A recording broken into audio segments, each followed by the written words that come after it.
Hello, Andy. All right, my friend. Here is your 636 SA sitting on old blue. Testing and adjustment have gone well. No leaks, no runs, no errors. Take a look down inside. Yes, sir. Nice and dry. Okay, let's go ahead and fire it up.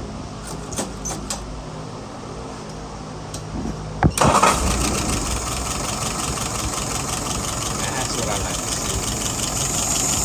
That's what I like to see. Yes, sir. Coming out real good. Yeah. Oh, look. Okay. All right, let's look at some numbers.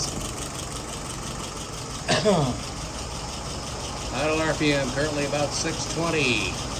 Coming up 640. I like it between 650 and 700, but you can set it where you want to. Fuel pressure, about 2.75, looking good. Vacuum, 23 and change, excellent.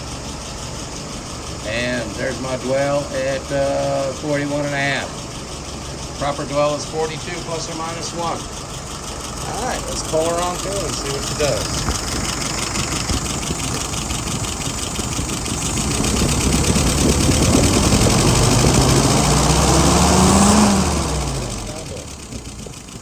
Let her get good and warmed up, and that's what you get.